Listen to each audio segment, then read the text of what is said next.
Nous accueillons l'homme de Dieu en acclamant le Seigneur très très fort ce soir. Gloire à Jésus.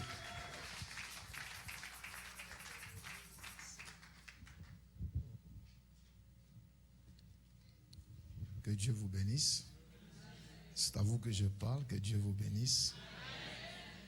Nous allons essayer un peu d'exagérer un tout petit peu, ne fût-ce que ce soir. J'aimerais que la chorale, la belle chorale, nous chante le fameux cantique « Je ne mourrai pas ».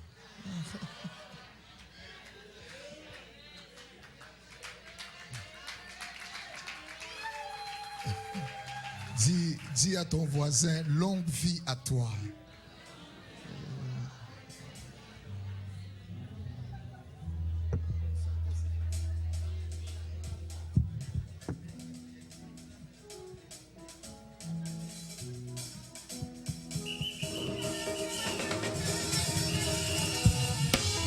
Beta mololo ya makasi.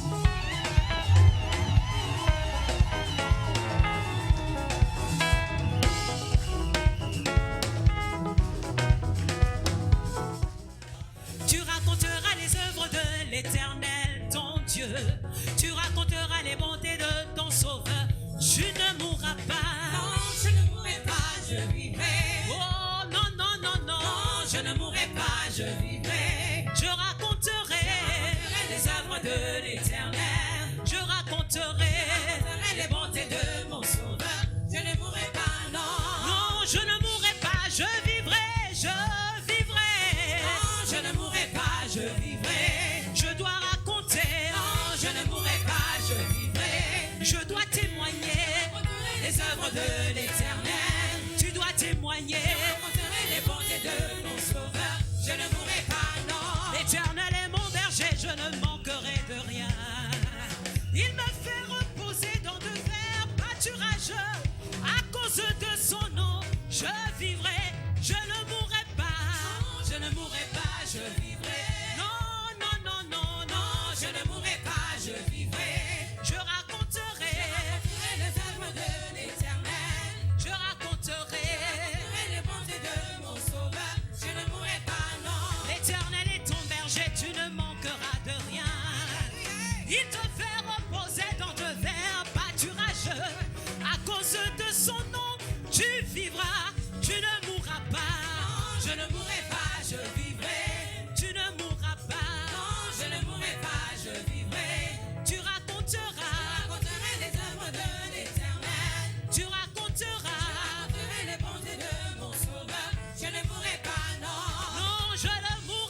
une fois, nous te bénissons ce soir, nous te rendons grâce parce que tu es là présent au milieu de nous.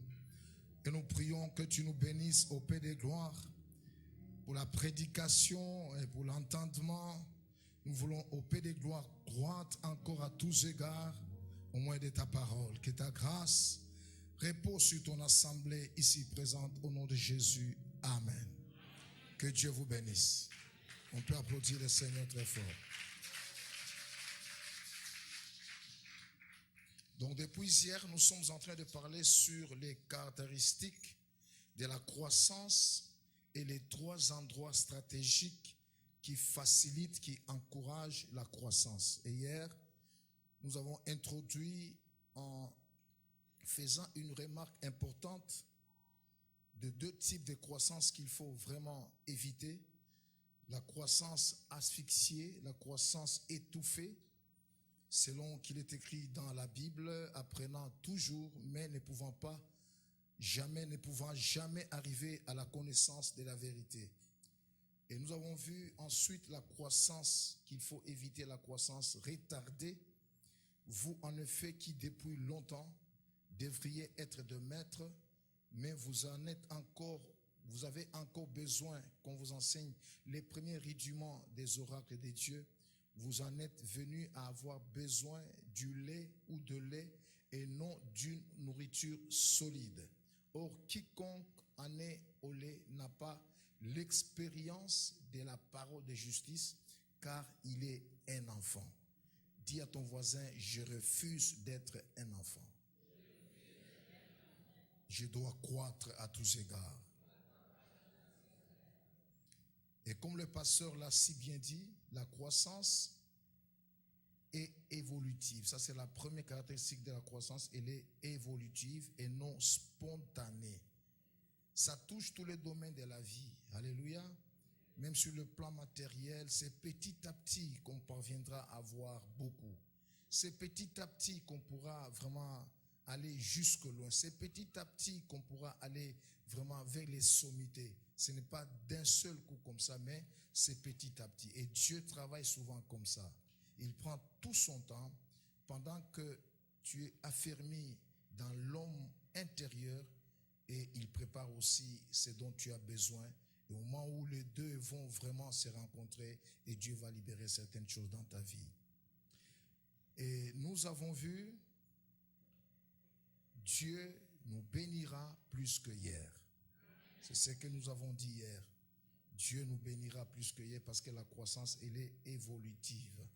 Et personne ne peut arrêter ta croissance. Personne alors. Ton propre péché peut arrêter ta croissance. Mais en dehors de ça, personne ne peut arrêter ta croissance. Tu es comme un arbre qui a de l'espérance. Et quand on le coupe, il repousse, il produit encore des rejetons. C'est pourquoi hier nous avons dit, on te combattra, mais tu repousseras. On cherchera à t'écraser, mais tu repousseras encore.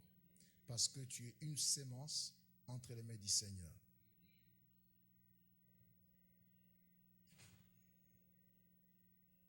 Et nous avons parlé de l'endroit stratégique qui facilite la croissance. Alléluia. Et le pasteur l'a si bien dit aussi, la maison des dieux. La maison des dieux. Très important. Les justes croissent comme le palmier, ils s'élèvent comme le cèdre du Liban. Plantés dans la maison de l'Éternel, ils prospèrent dans les parvis de notre Dieu. Ils portent encore des fruits dans la vieillesse. Ils sont pleins de sève et verdoyants. Que Dieu vous bénisse. C'est ce que nous avons dit hier. Alors aujourd'hui, nous allons prendre encore 2 choses. Nous parlerons premièrement de l'une des caractéristiques, une autre caractéristique est de la croissance. Et puis nous verrons encore un autre endroit où nous pouvons vraiment croître facilement ou un autre endroit qui encourage beaucoup notre croissance. Deuxième caractéristique de la croissance, c'est la croissance équilibrée. J'avais frôlé un peu sur ça les dimanches matin. La croissance équilibrée. Alléluia. c'est une deuxième caractéristique de la croissance équilibrée.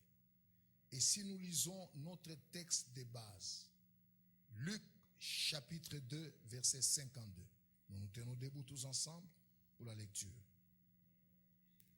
Luc chapitre 2, verset 52. Et tous ensemble nous lisons à haute voix. 4. Et Jésus croissait en sagesse, en stature et en grâce devant Dieu et devant les hommes. Que Dieu bénisse sa parole. Déjà là, nous voyons que la croissance de Jésus n'était pas axée seulement dans un seul domaine. Dans la stature, il a connu la croissance. Dans la sagesse, il a connu la croissance. Et dans la grâce, il a aussi connu la croissance. C'est pour dire que la croissance que Dieu donne, à partir du modèle parfait de la croissance qui est Jésus-Christ, cette croissance, elle est équilibrée. Amen. Elle est équilibrée. Si un domaine n'est pas affecté, il y aura déséquilibre dans la croissance. Il faut que tous les domaines soient affectés. Et ici, je parle à mes chères mamans qui sont dans la salle. Lorsque vous mettez au monde un enfant qui ne fait que croître du côté de la tête et que le reste du corps ne croît pas, c'est anormal. Alléluia. Vous ne serez pas content de cet enfant-là. Il faut que tous les domaines de la vie de l'enfant croissent. Et c'est pourquoi Jésus croissait en stature, en grâce et en sagesse. Et si vous lisez le récit de la création dans Genèse chapitre 1, 6 à 10, nous ne vont pas lire, mais je donne seulement un exemple. Dieu utilise les bons fonctionnements du système intégré.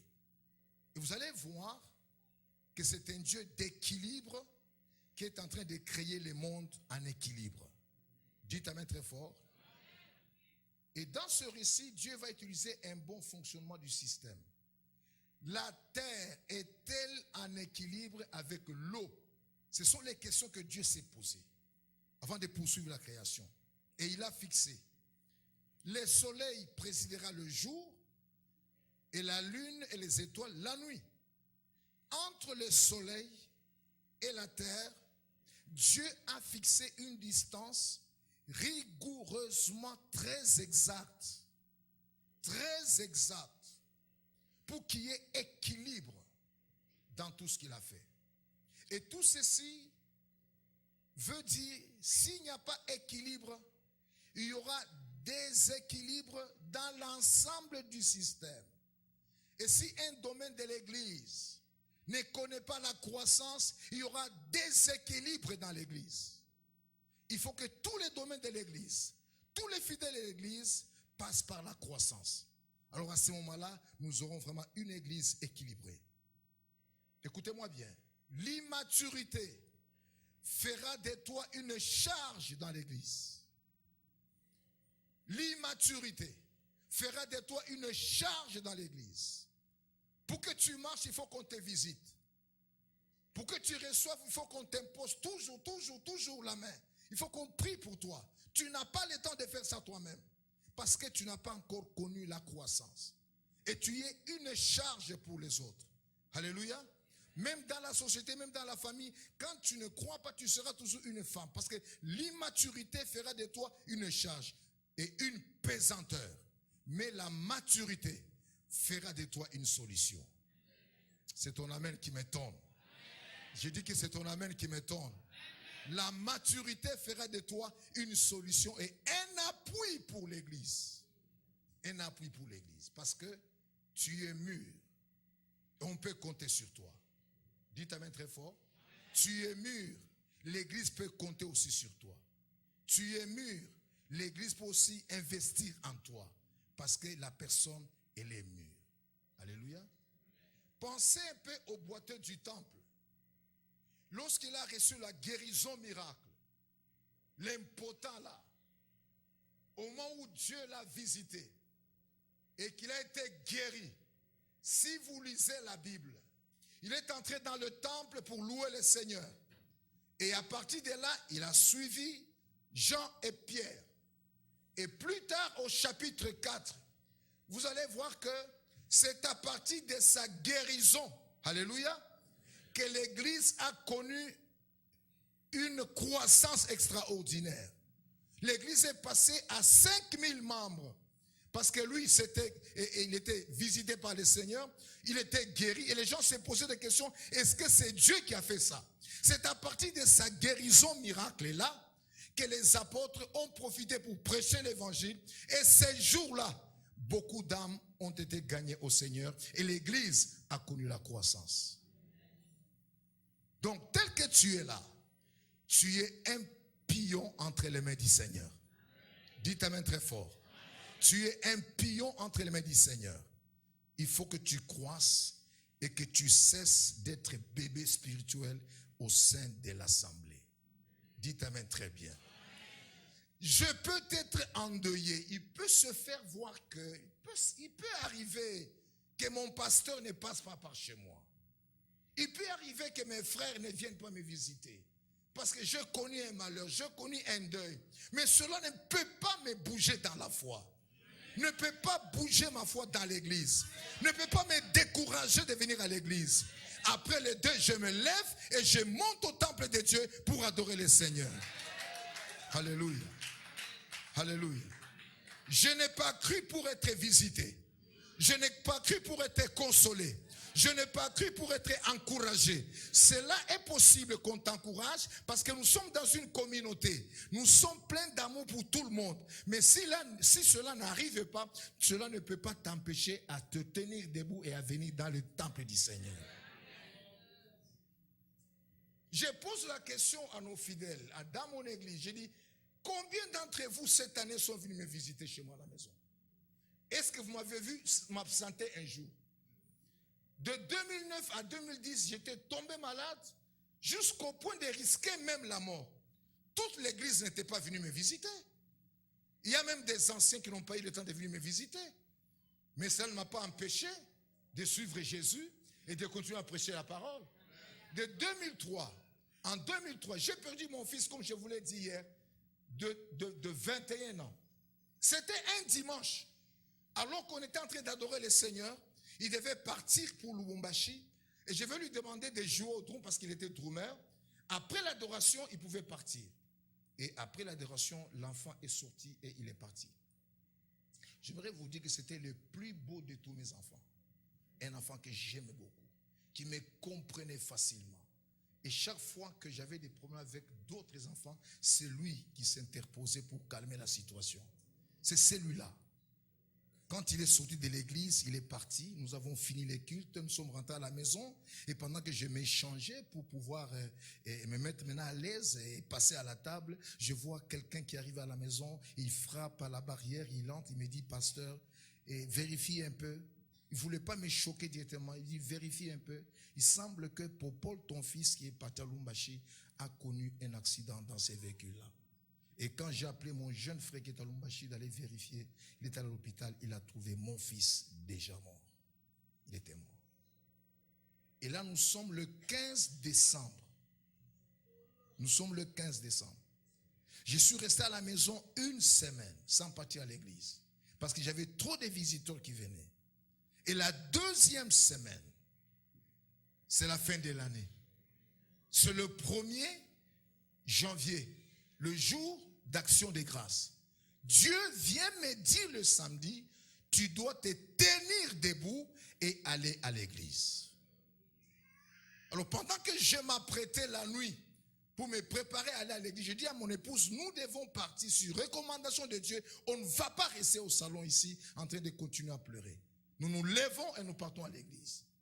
Dieu me dit, tu ne choisis pas quelqu'un d'autre pour prêcher la parole, c'est toi qui prêcheras la parole. Alors quand je me suis mis à genoux pour demander à Dieu, qu'est-ce que je peux dire aux gens? Mon cœur est brisé, je suis fatigué, je suis détruit moralement. Qu'est-ce que je peux dire aux gens? Dieu me dit, va prêcher sur la reconnaissance. Qu'est-ce que je peux dire aux gens? Alors que je venais de perdre mon fils en quoi la reconnaissance peut être vraiment un sujet que je peux prêcher à l'église. Et ces jours-là, je me suis tenu debout. Et nous sommes allés à l'église. Et quand les fidèles m'ont vu entrer, certains de nos fidèles ont commencé à pleurer, surtout les mamans. Ils ont pleuré. Ils ont pleuré à ma place. Mais l'heure de la prédication, je me suis tenu debout. Le Seigneur m'a fortifié. J'ai senti l'ombre du Tout-Puissant me couvrir. Et quand j'ai commencé à prêcher la parole, c'était formidable ces jours-là. Et depuis lors, je me suis tenu debout et c'était fini. Le deuil a pris fin dans ma maison et nous sommes allés tout droit à l'église. Et depuis lors, on a commencé à prêcher la parole et on a continué sur le chemin de la foi. Mon frère et ma sœur, le chemin de la foi a aussi ses expériences. Le chemin de la foi a aussi ses réalités. Tout ne sera pas en rose. Dites amen très fort. Tout ne sera pas en rose.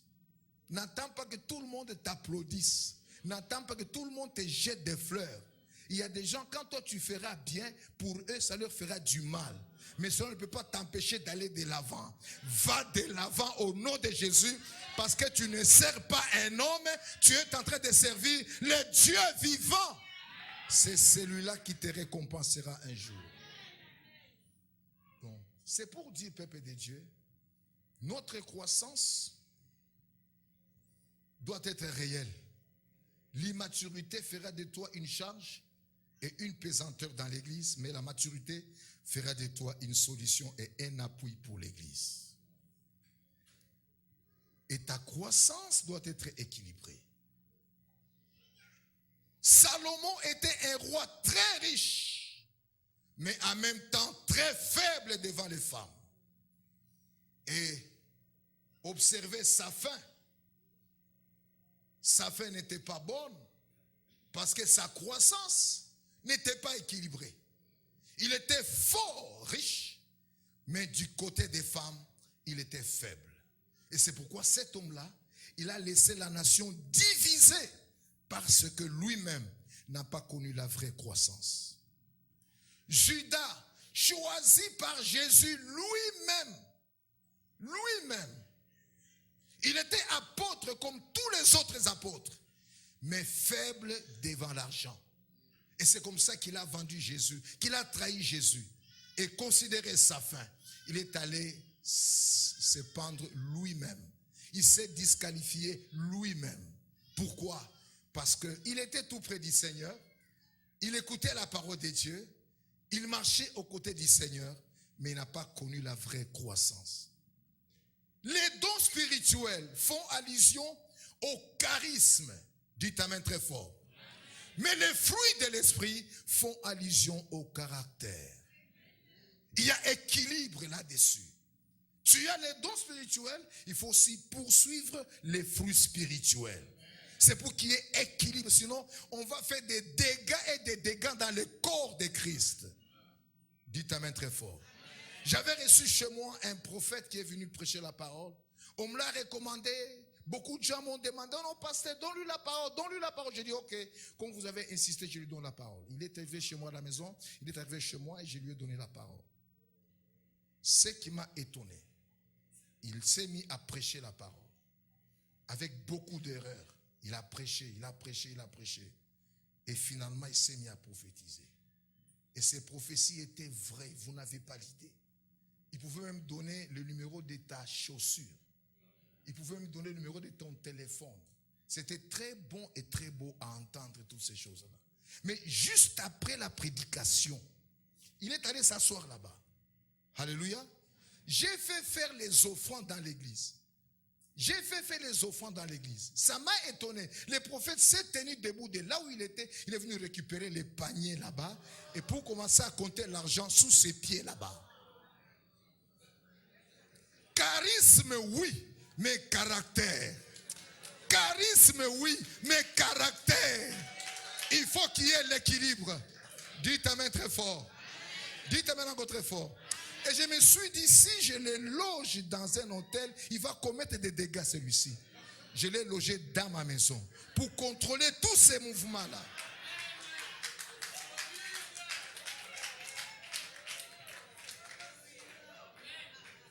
Maintenant, étant dans ma maison, moi je pars au bureau le matin, je les laisse à la maison.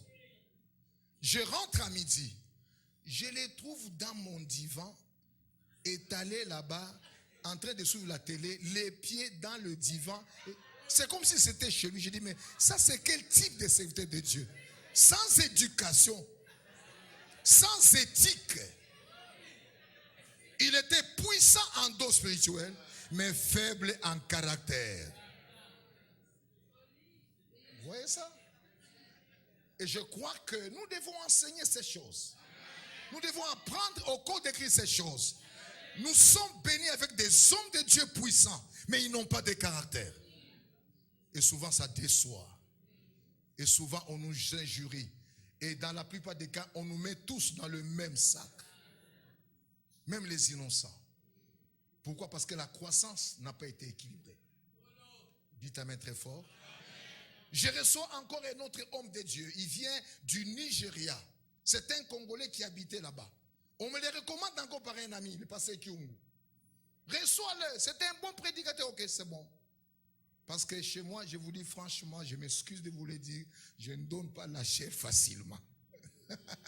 Parce que je connais ce qui se passe sur la chair. Et il était là, il est venu, je l'ai accueilli.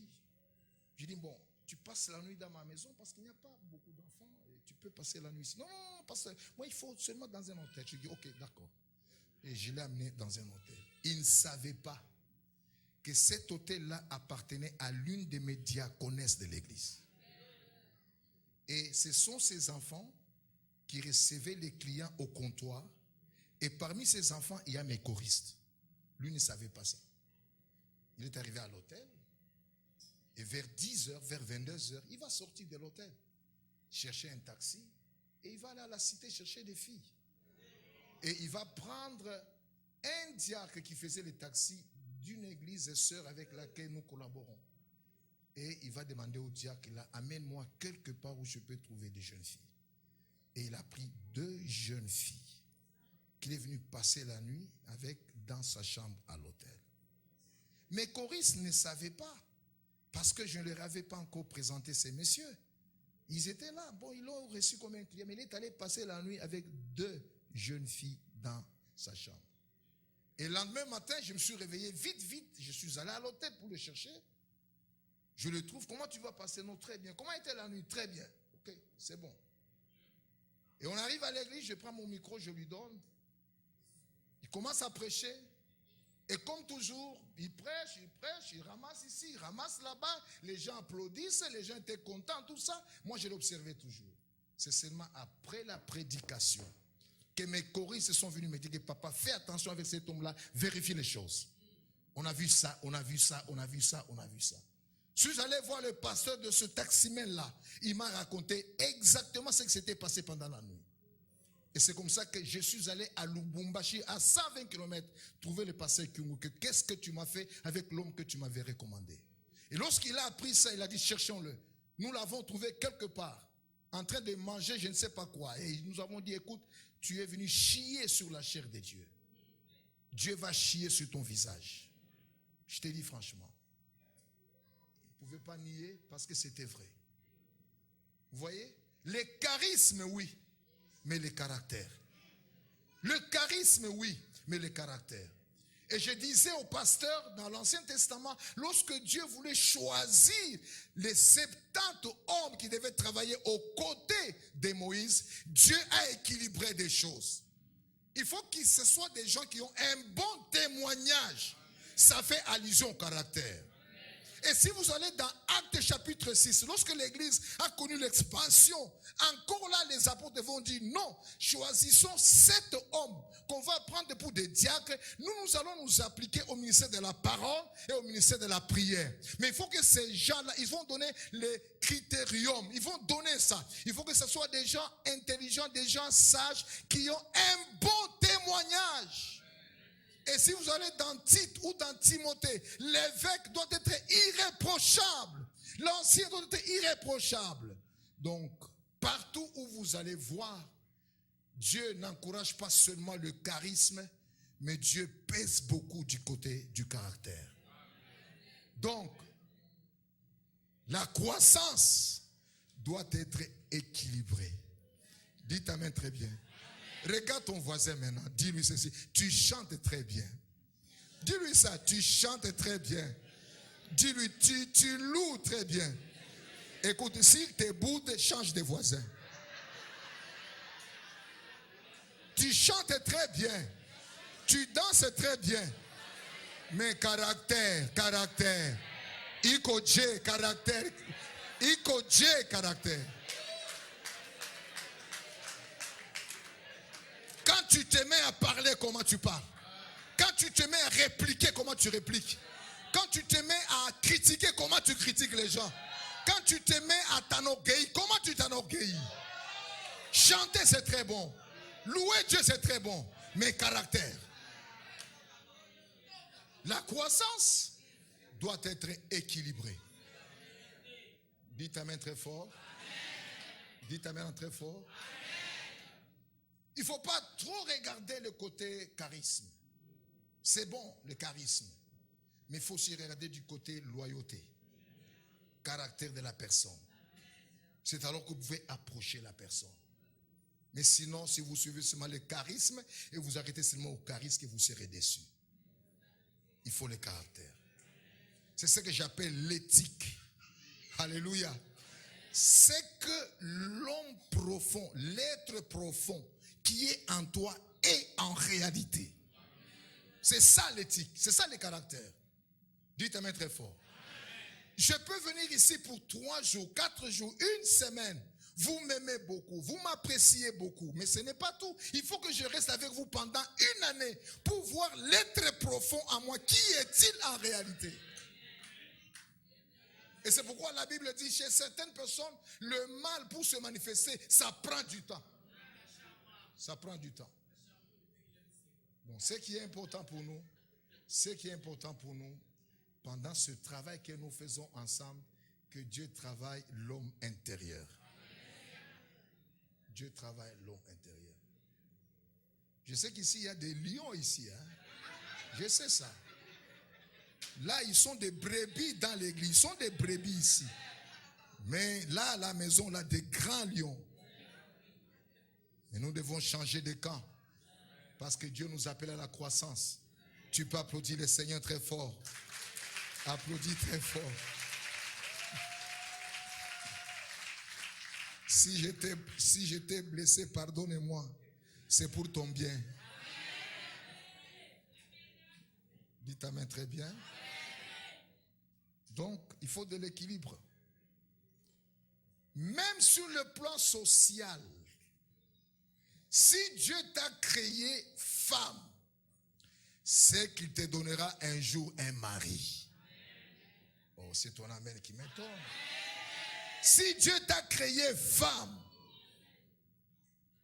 que tu sois jolie, d'ailleurs, il n'y a pas de femme moche, il n'y en a pas. Elle n'existe pas. Si Dieu t'a créé femme, c'est que Dieu te donnera aussi un mari. Parce que c'est un Dieu d'équilibre. Si Dieu t'a donné un mari, c'est qu'il te donnera aussi des enfants. Même si aujourd'hui vous n'en avez pas, c'est pas la fin du monde.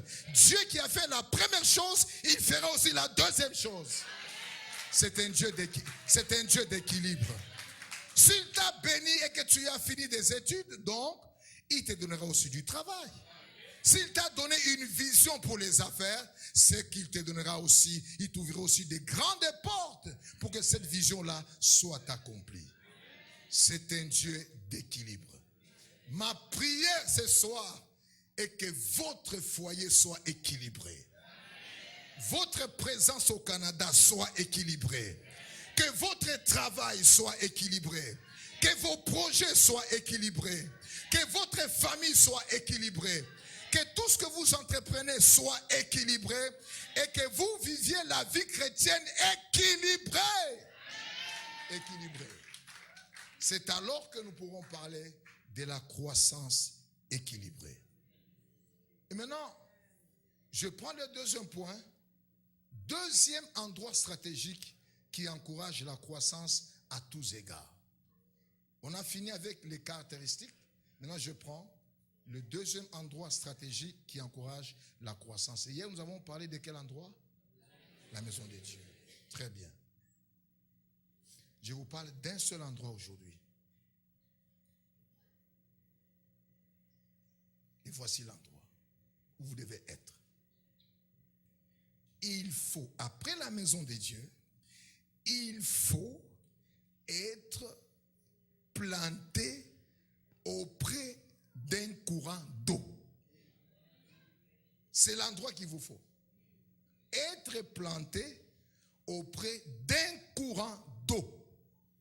Psaume chapitre 1, de 1 à 3. Heureux l'homme qui ne marche pas selon les conseils des méchants, qui ne s'arrête pas sur la voie des pécheurs et qui ne s'assied pas en compagnie des moqueurs, mais qui trouve son bon plaisir dans la loi de l'Éternel et qui la médite jour et nuit. Il est comme, répète après moi, il est comme un arbre planté près d'un courant d'eau. Maintenant, qu'est-ce qui va arriver? Qui donne son fruit en sa saison et dont le feuillage ne se flétrit point et tout ce qu'il fait lui réussit. Voilà ta place. 1, tu es planté dans la maison de Dieu. 2, tu es planté près d'un courant d'eau. Dites amen très fort. Et j'ai beaucoup aimé la Bible parce que dans ces deux cas, la Bible utilise le même verbe. Planter, planter, planter. Planter dans la maison de l'Éternel et puis planter près d'un courant d'eau. Le mot planter est très riche en signification. Premièrement, c'est être fixé définitivement. Fixé définitivement. C'est ça être planté. C'est être enraciné quelque part. Lorsqu'on est fixé définitivement, vous ne venez pas à l'église pour 1 mois. Vous ne venez pas à l'église pour 6 mois. Vous ne venez pas à Jésus-Christ pour 20 ans. Nous venons à Jésus-Christ pour l'éternité. Pourquoi? Parce que nous sommes plantés là, dans la maison du Seigneur, et nous sommes plantés auprès d'un courant d'eau. C'est être enraciné quelque part. Rien ne peut te bouger de là où Dieu t'a planté. Dites amen très fort. Amen. Je ne sais pas ici, mais chez nous, nous avons des chrétiens qui ont 3 pasteurs. Chez nous. 3 pasteurs. Le premier pasteur, c'est pour interpréter les rêves. Le deuxième, c'est celui qui doit prendre ma dîme. Et le troisième, c'est quand j'ai des problèmes, il va m'imposer la main. 3 pasteurs. Un seul fidèle. C'est que ce n'est pas chez nous. Peut-être ici, vous n'avez que le pasteur, un seul. Mais votre silence me dit quelque chose.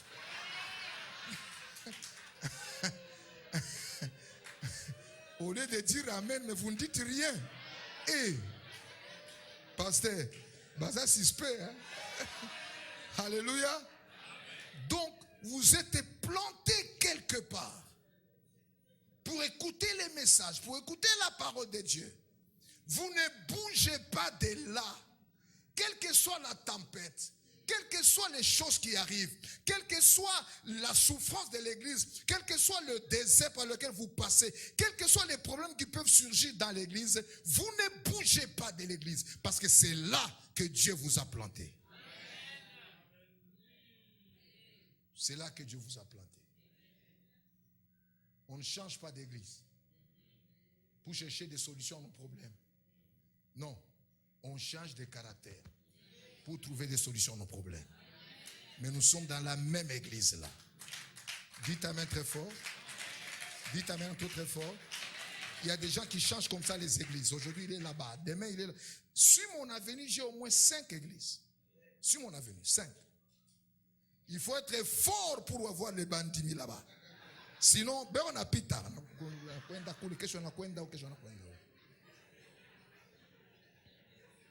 Mais ils sont là. Ils sont là. Parce que ce qu'ils reçoivent là-bas, c'est solide. J'ai fait le tout pour qu'ils mangent bien là-bas. Parce que le danger est permanent.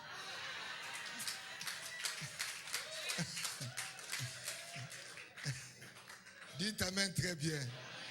Dites amen encore très bien.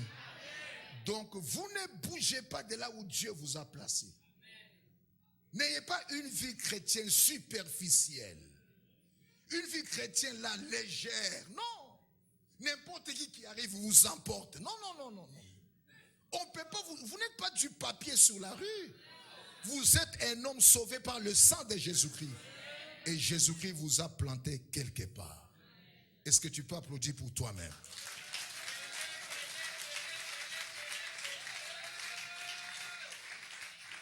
Il s'agit aussi d'être planté près d'un courant d'eau, une eau qui bouge.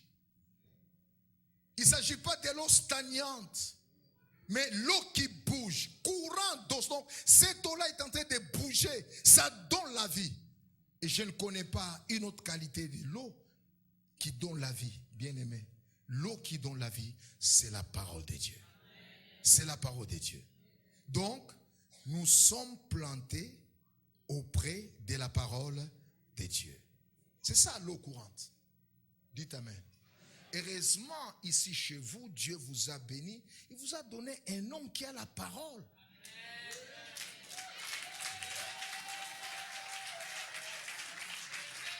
Dieu vous a béni.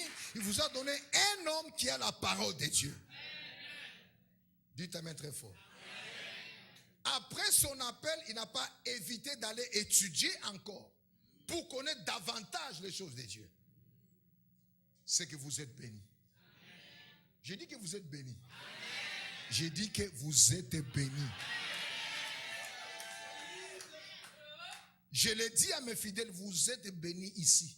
Parce que Dieu m'a donné la parole de Dieu. La parole de Dieu. Peuple de Dieu, soyez content de ce que Dieu vous a planté en ces lieux. Dites amen très fort. C'est la plus grande richesse qu'on peut avoir. Je ne refuse pas les prophéties. Dans mon église, j'ai des prophètes. Dites amen très fort. Et puis, je viens d'une grande séance de prière de 40 jours où j'ai invité plus ou moins 3 prophètes. Mais mon fils, mon 5e fils qui est à l'église à Pretoria, c'est aussi un prophète. Donc moi je suis pour les prophètes. Parce que je travaille beaucoup avec eux. Même ma femme parfois prophétise. Mais je dois vous dire aussi qu'il faut faire attention. Dites amen très fort. Écoutez-moi bien. Quand vous lisez la parole, Dieu dit, ne retranchez rien. Alléluia. N'ajoutez rien. Celui qui va oser retrancher, moi aussi, je veux le retrancher à l'arbre de la vie. Mais si vous lisez maintenant concernant les prophéties, Dieu dit, vous devez examiner et choisir ce qui est bon et puis rejeter ce qui est mauvais. Vous allez choisir quoi? La parole ou les prophéties? Vous voyez? Vous voyez? Vous voyez? Dans la parole, il n'y a pas d'erreur. Mais dans la prophétie, quelqu'un peut glisser une erreur parce qu'il n'est pas totalement consacré à Dieu. Je sais qu'il y a des prophètes vraiment consacrés au Seigneur et qui disent la vérité de la part de Dieu. Il y en a. Même chez nous au pays, il y en a. Mais il faut faire attention. Tout ce que je sais de vous dire, c'est de vous attirer beaucoup plus à aimer la parole de Dieu. Nos églises souffrent pour voir des chrétiens en semaine aux enseignements bibliques. Nous souffrons. Je ne sais pas ici, mais chez nous, nous souffrons. Mais allez chez les branhamistes en semaine, l'église elle est pleine. Mais venez chez les pentecôtistes, les évangéliques, les églises de réveil. En semaine, il n'y a pas de Dieu. Parce qu'ils n'ont pas soif d'apprendre la parole. Ils n'ont pas soif de connaître Dieu davantage. Or, la Bible dit, ceux qui connaîtront leur Dieu, ils agiront avec fermeté. Parce qu'ils connaissent leur Dieu. Maintenant, si vous négligez la connaissance de ce grand Dieu, au moins de la parole, votre croissance ne sera pas équilibrée. Et votre croissance ne connaîtra pas vraiment beaucoup d'évolution. Parce que la parole de Dieu, c'est elle qui nous aide. Donc, le deuxième endroit où nous devons aller nous planter, c'est auprès d'un courant d'eau. Et ce courant d'eau-là, c'est la parole de Dieu. Quelqu'un m'a entendu? Et la Bible dit, au commencement était la parole. Et la parole était avec Dieu.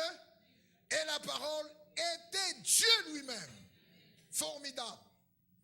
Au commencement était la parole. Et puis la parole était avec Dieu.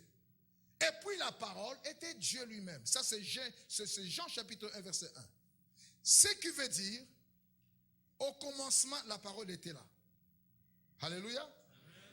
Et puis la parole a fait un pas. Elle a fait un pas, elle est venue vers Dieu. C'est pourquoi la Bible dit, elle était avec Dieu. Et puis la parole a fait encore un autre pas. La parole était devenue Dieu lui-même. C'est pourquoi quand nous lisons la Bible, nous nous tenons debout. Parce que cette parole, c'est Dieu lui-même. C'est Dieu lui-même. C'est Dieu lui-même. Et dans l'ancien monde, dans le monde antique, lorsque les Romains se mettaient à table, les généraux romains du temps de Jérusalem se mettaient à table pour manger, pour dîner, ils avaient des petites chaises tout autour de la table sur lesquelles ils se mettaient. Il y avait des généraux très géants, il y avait aussi des généraux trop courts. Maintenant, ceux qui étaient trop courts, on confectionnait un petit coussin qu'on mettait sur leur chaise de telle manière lorsqu'il va se mettre là, qu'il puisse atteindre la taille des autres généraux. Et maintenant, ces petits coussins-là, c'est ce que la Bible utilise dans le mot avec. Donc la parole était avec. Le mot avec là, en grec, ça veut dire pros. Et pros, c'est les coussins qu'on mettait en dessous des chaises pour que les autres qui étaient de courte taille puissent augmenter aussi leur taille. Donc la parole de Dieu est venue augmenter ta taille. Oh, alléluia! La parole de Dieu est venue augmenter ta taille. Est-ce que je parle à quelqu'un? Là où les autres vont, toi aussi tu iras. Ce que les autres font, toi aussi tu le feras. Ce n'est pas à cause de ta force, mais à cause de la parole de Dieu. Ça augmente la taille. Ça augmente la taille. Donc tu ne seras pas complexé par ce qui se passe chez les autres. Dieu aussi a déjà augmenté ta taille. Et c'est grâce à la parole de Dieu. Dites amen très fort. Est-ce qu'on peut applaudir très fort? Est-ce qu'on peut applaudir très fort? On peut applaudir très fort. S'il y a d'autres qui se marient, toi aussi tu seras marié. S'il y a d'autres qui ont mis au monde, toi aussi tu mettras au monde. S'il y a d'autres qui ont trouvé du travail, tu trouveras aussi du travail. S'il y a d'autres qui prêchent bien la parole, toi aussi tu prêcheras la parole. S'il y a d'autres qui prophétisent, toi aussi tu prophétiseras. Pourquoi? Parce que la parole de Dieu est venue augmenter notre état. C'est ce qui s'est passé. C'est ça les mots avec. Cette parole était avec. Donc la parole a augmenté de taille pour atteindre la dimension de Dieu. Que Dieu vous bénisse. Mais bien aimé, Dieu est bon. Je vous dis que Dieu est bon. Oh, j'ai dit que Dieu est bon. Dieu est bon.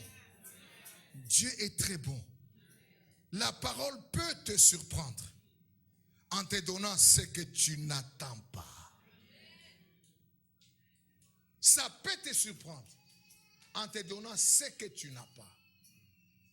Pensez au boiteux du temple que j'ai parlé ici. Il était cloué à la belle porte. Mais la beauté de cette porte-là n'a rien amené dans sa vie. Il était là, boiteux de naissance. 40 ans. Et le chiffre 40 pour le rabbin, c'est qu'il n'y a plus d'espoir. Il était là. Maintenant, quand Pierre et Jean sont passés par là, ils avaient quelque chose en eux, c'était la parole. Dites amen très fort. Et cet homme, lorsqu'il les a vus, il leur a tendu la main pour recevoir une aumône comme d'habitude. Mais Pierre va prendre la parole et va dire au boiteux, nous n'avons ni or, ni argent. Mais ce que nous avons, alléluia, alléluia, alléluia. Ce que nous avons, nous te le donnons.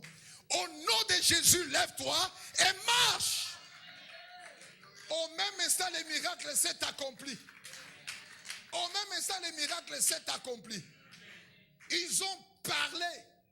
Ils ont fait sortir un nom qui est dans la parole de Dieu. Et les choses sont passées là même instantanément. Et la Bible dit, cet homme-là, il s'est tenu debout. Alléluia. J'aimerais te prophétiser. Tout se tiendra debout dans ta vie. Après ce temps ici, ça se tiendra debout. Je dis que ça se tiendra debout. Ce qui est assis là, ça va se tenir debout. Ce qui est couché par terre, ça va se lever. Ce qui est au lit, ça va se lever. Parce que c'est la parole de Dieu qui fait ces choses. Et Jésus a dit, mes paroles sont vie et esprit. Et cet homme-là s'est tenu debout.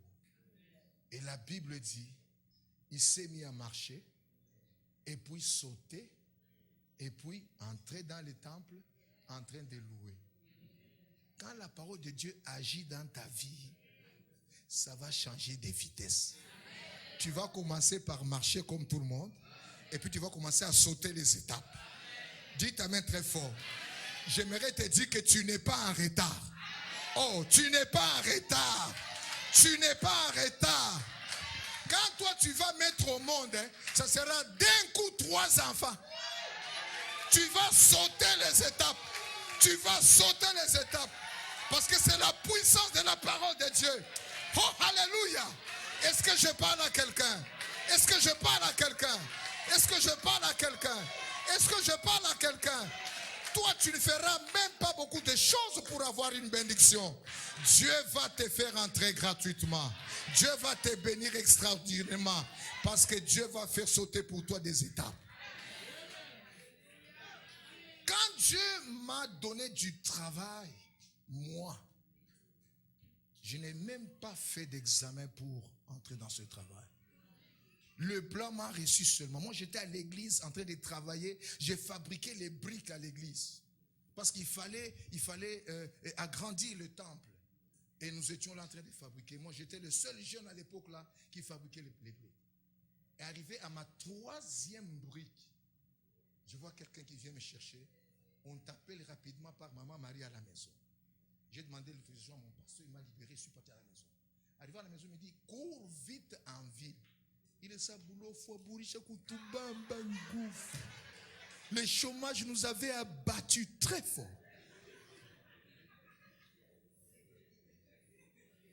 Et quand je suis parti en ville, j'ai rencontré le blanc dans sa société. Il m'a reçu. C'est toi Magie? Il a dit, c'est moi Magie là. Il m'a posé 2-3 questions. Et puis après, il m'a dit, regarde ce bureau là, c'est là où tu vas travailler.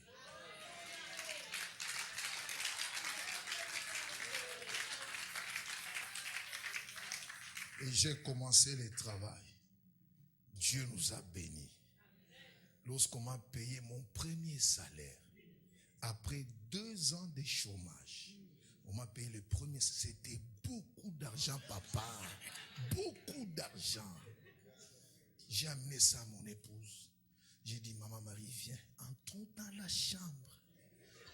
Regarde, beaucoup d'argent. J'ai pris cet argent-là, j'ai jeté ça sur le lit.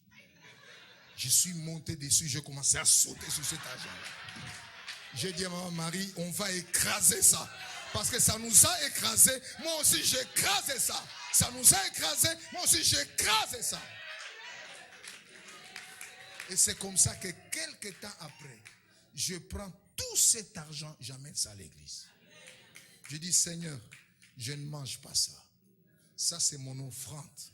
Parce que nous venons de loin. Prends cet argent. Mon pasteur me dit, non, comment est-ce que tu vas vivre? Je dis, mais il n'y a qu'à toutes ces années ici, comment je vivais? C'était la semence qui m'avait béni dans ma vie. Et 3 mois après, on me nomme comme responsable de l'entreprise dans une autre ville où je suis jusqu'aujourd'hui. Vous voyez ce que Dieu fait? Ce que Dieu fait. La parole de Dieu va te donner de la vitesse. Cet homme-là a connu la vitesse. Il est entré dans le temple de Dieu parce que les apôtres ont utilisé la parole. La Bible dit, il n'y a aucun autre nom qui nous a été donné pour être sauvés, si ce n'est que le nom de Jésus-Christ. Dites amen très fort. Amen. Le nom de Jésus a changé sa position. Dites amen très fort. Le nom de Jésus a rétabli sa santé. Le nom de Jésus a amené beaucoup de gens à connaître Dieu parce que ce jour-là, il a été guéri pour ça. C'est pour dire, mes bien-aimés, Dieu est très bon. Je dis que Dieu est très bon. Vous savez, quand on souffrait avec Maman Marie, je l'ai fiancée. Pendant nos fiançailles, j'ai perdu l'emploi que j'avais avant. Et je suis allé la voir chez elle. Nous sommes restés pendant longtemps en train de causer. J'avais une paire de chaussures qu'on mettait à 3 dans la maison. Nous étions 3, mes cousins. Et chaque fois que quelqu'un avait un rendez-vous, il prenait cette chaussure. On gardait ça jalousement. Mais quand on était au quartier, dans le quartier là, on mettait seulement des babouches. Mais chaque fois que quelqu'un avait un rendez-vous, il mettait cette chaussure-là. Bon, moi, je mets le numéro 42, la taille 42. Mais il y a l'un de nos cousins, lui, il met le numéro 10. 45, c'est ce qu'il met. Dès qu'il met ses pieds dans cette chaussure-là, la chaussure s'agrandit encore. Maintenant, pour que moi je puisse mettre ça, il fallait que j'aille acheter les bas des joueurs. Les bas des joueurs, les chaussettes des joueurs. J'en achetais 2 paires comme ça et j'enfonçais dans mon pied pour que la chaussure puisse vraiment tenir. Et c'est comme ça que je suis allé voir Maman Marie. Nous avons causé. Elle ne connaissait pas combien de chaussettes étaient là-dedans. On a fini, puis la pluie a commencé. Ma belle-mère est venue me dire, Baba, où t'enda? C'est pour dire, papa, tu ne partiras pas, tu ne vois pas la pluie. J'ai dit, non, papa, maman, je partirai. Et puis la pluie a cessé. Et Maman Marie m'a accompagné. Dehors, il y avait des flaques d'eau partout. Il faisait trop noir. Nous avons commencé à marcher dans les flaques d'eau. Et puis tout d'un coup, je sens que la plante de mon pied est dans l'eau. La chaussure est déjà restée quelque part et puis c'est parti avec l'eau. J'ai dit, Maman Marie, arrête-toi un peu. J'ai perdu la chaussure gauche. Il faut chercher ça. Parce que ce n'est pas seulement à moi, c'est pour toute une communauté.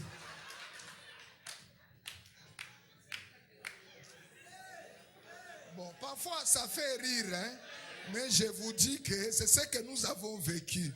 C'est pourquoi je vous dis que Dieu est bon. Dieu est bon. Dieu est bon. Alors, on n'a pas retrouvé la chaussure est partie. Et je lui ai dit, fais un effort demain matin, réveille-toi même à 5h30 du matin, viens chercher que quelqu'un d'autre ne puisse pas ramasser ça. Sinon, je suis parti avec une seule chaussure là et j'ai marché là en boitant. J'ai dû expliquer aux autres frères, à mes confrères que voilà, un malheur m'est arrivé hier soir. Et on a perdu ça. Et aujourd'hui, j'ai dit à Maman Marie, ne me fais pas de problème. J'avais perdu ma chaussure à cause de toi. Ne me fais jamais de pense à ma chaussure. Ça, c'était l'étape de la vie. Dites amen très fort. Mais aujourd'hui, bien-aimé, ce que Dieu nous donne, c'est plus que les chaussures. C'est plus que les chaussures. Dieu nous bénit à cause de sa parole. Planté dans la maison de Dieu. planté auprès d'un courant d'eau. Oh, tu ne vas pas sécher. Parce que Dieu te bénira encore. Est-ce que tu peux applaudir très fort le Seigneur?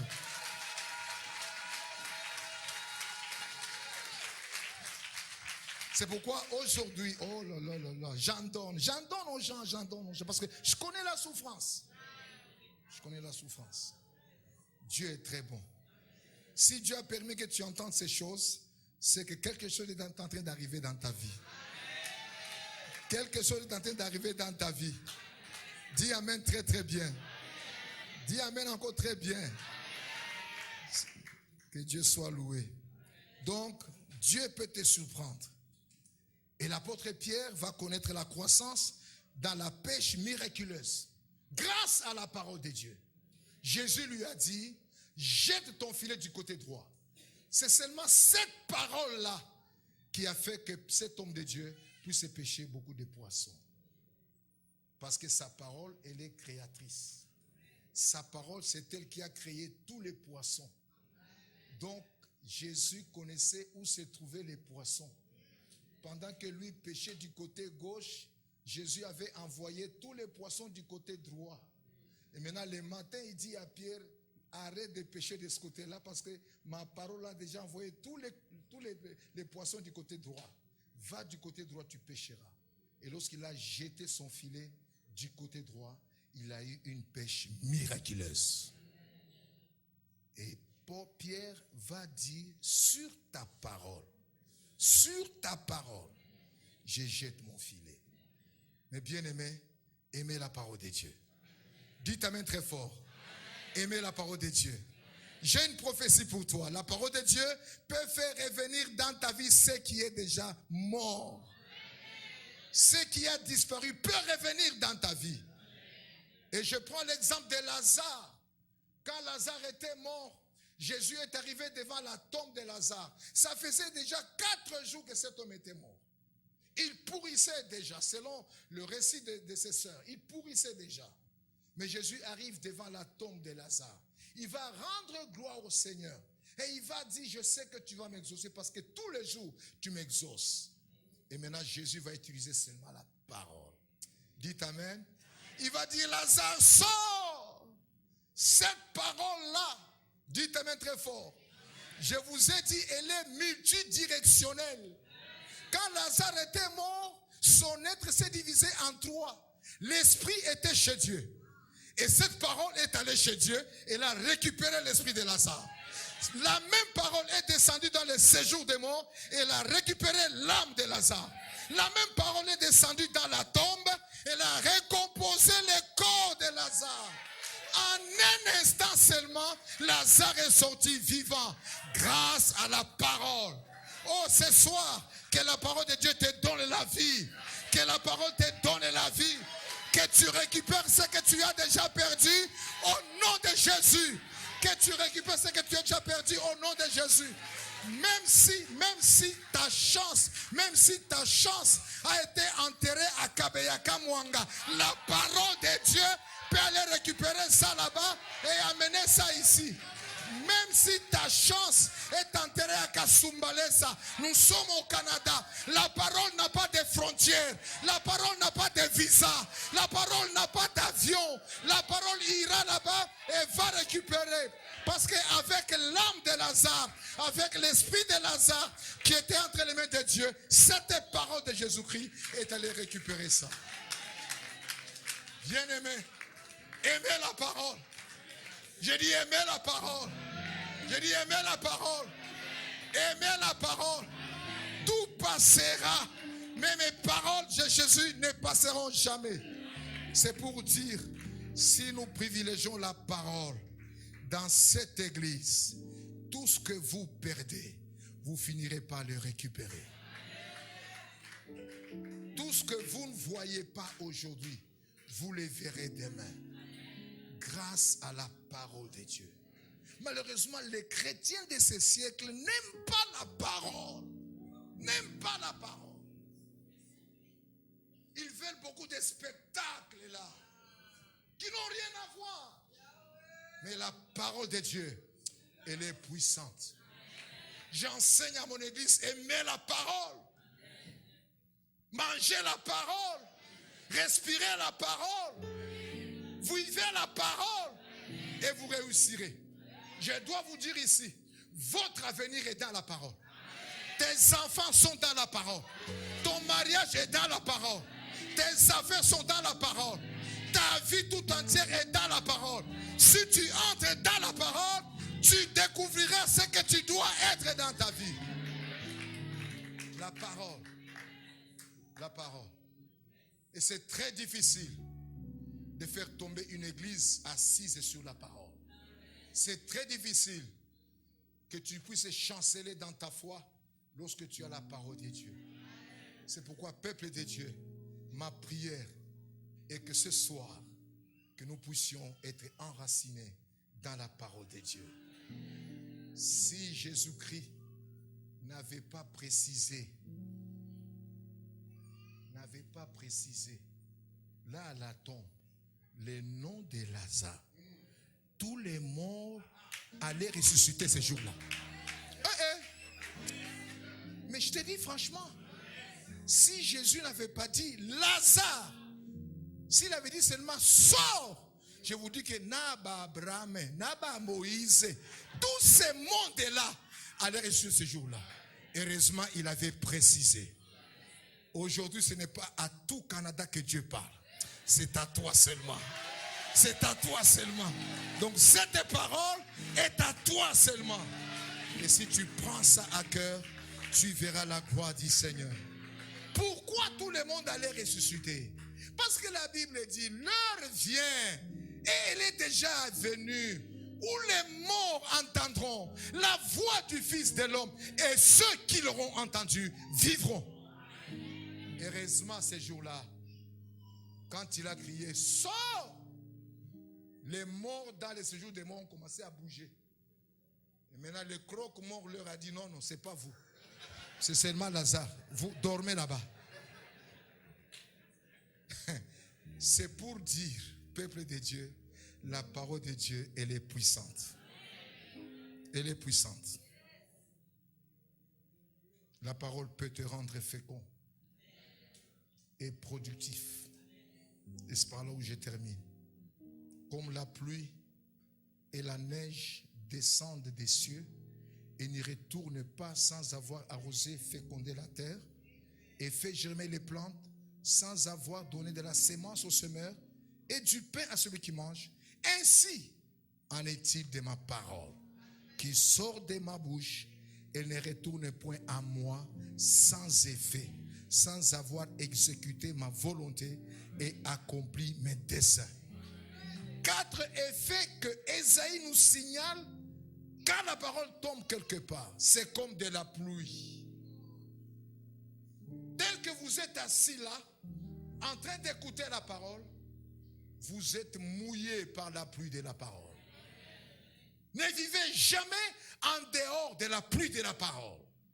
Et quand elle tombe sur vous, telle qu'elle tombe ce soir, elle vous arrose. Elle vous arrose. J'ai dit, elle vous arrose. Elle vous arrose. Chez nous, au Katanga, on dit Aouta Kauka. Donc tu ne vas pas sécher parce que tu es arrosé par la parole.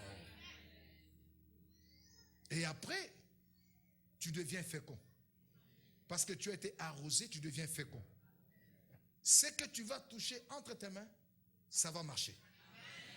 Ce que tu vas projeter dans la vie, ça va produire. Grâce à la parole. Et puis tu vas germer. Aujourd'hui, quand tu entres là-bas à la porte, là-bas, on ne se rend même pas compte qu'il y a quelqu'un qui est entré. Mais donne du temps. On se rendra compte qu'aujourd'hui, il n'est pas venu. On saura, il n'est pas venu aujourd'hui. Parce que tu vas germer. Et dans tous les domaines de ta vie, ma prière est que tu germes aussi. Et puis, donner de la sémence et du pain à ceux qui mangent. Donc, tu seras aussi utile dans la maison du Seigneur. Voilà ce que la parole de Dieu peut amener dans une vie lorsque nous sommes plantés près d'un courant d'eau. Ce soir, nous voulons prier que Dieu nous aide à être planté près d'un courant d'eau. Et ce courant d'eau, c'est la parole de Dieu.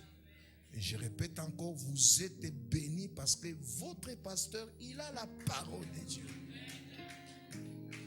Ne vous raconte pas des histoires juste pour vous cajoler. Non, non, non, non.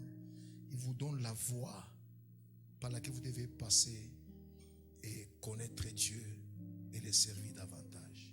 Nous voulons prier pendant ces quelques minutes. Mais j'aimerais vous prévenir que demain, nous commençons à 16 heures. C'est pour que nous ayons le temps de beaucoup prier. Et je prierai pour certains cas ici pour que Dieu nous fasse du bien. Nous nous tenons debout tous ensemble.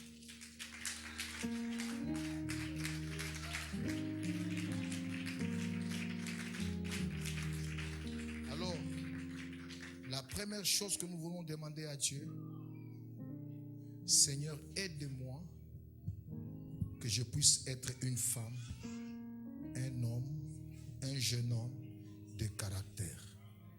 Ça, c'est la première préoccupation. Le caractère. Nous voulons prier. Élève ta voix maintenant.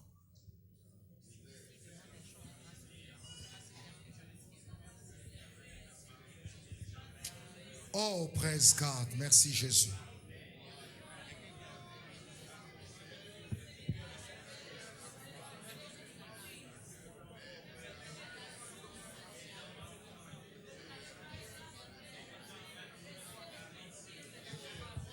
Élève ta voix. Prie sincèrement devant la face de Dieu. Dis-lui, donne-moi du caractère. Je veux être un homme, une femme de caractère.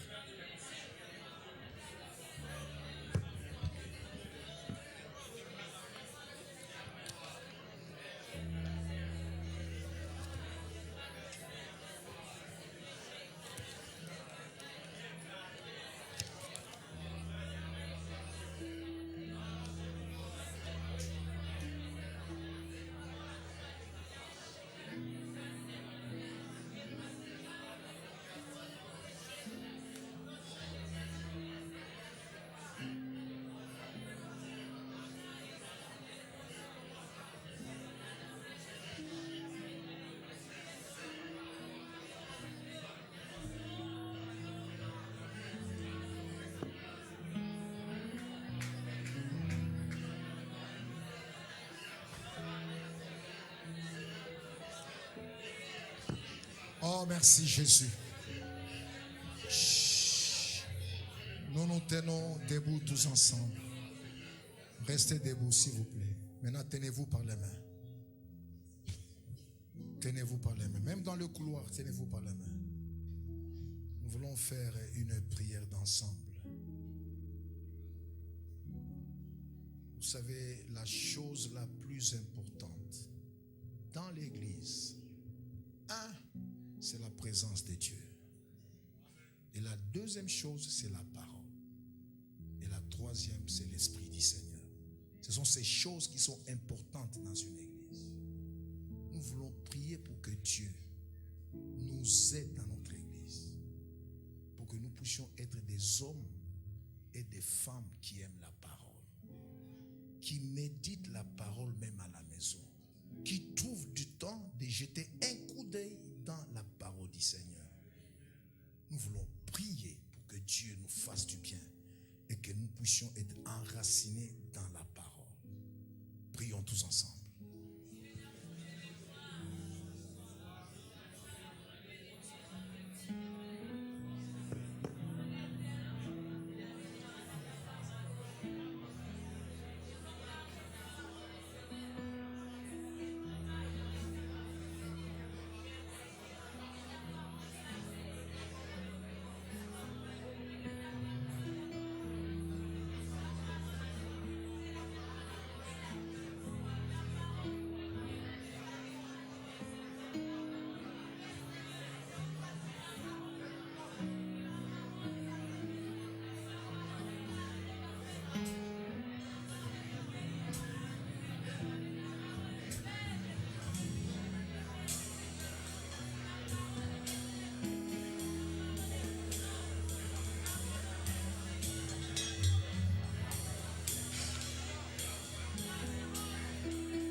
Parle sincèrement devant la face de Dieu. Parle au sujet de ton cœur. Il faut que la parole travaille ta vie. Il faut que la parole entre dans ta vie et que tu sois pratiquant de la parole. Alléluia.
Gardez les mains dans la même position, mais cette fois-ci, vous allez les lever.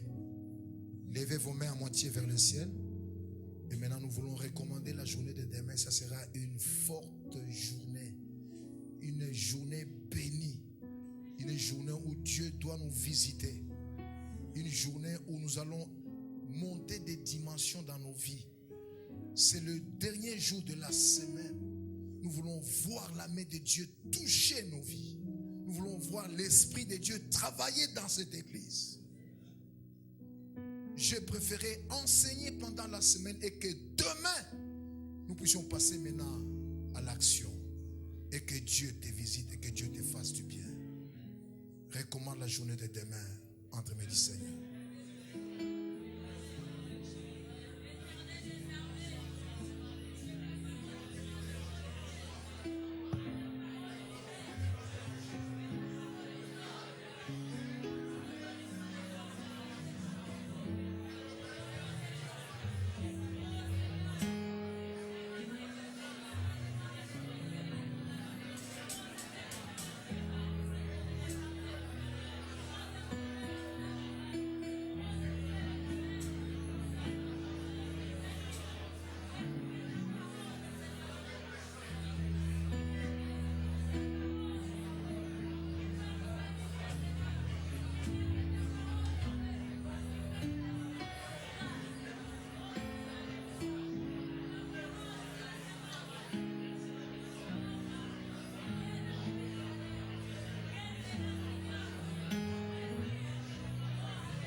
Tu pries après moi. Seigneur Jésus, je te rends grâce pour cette convention.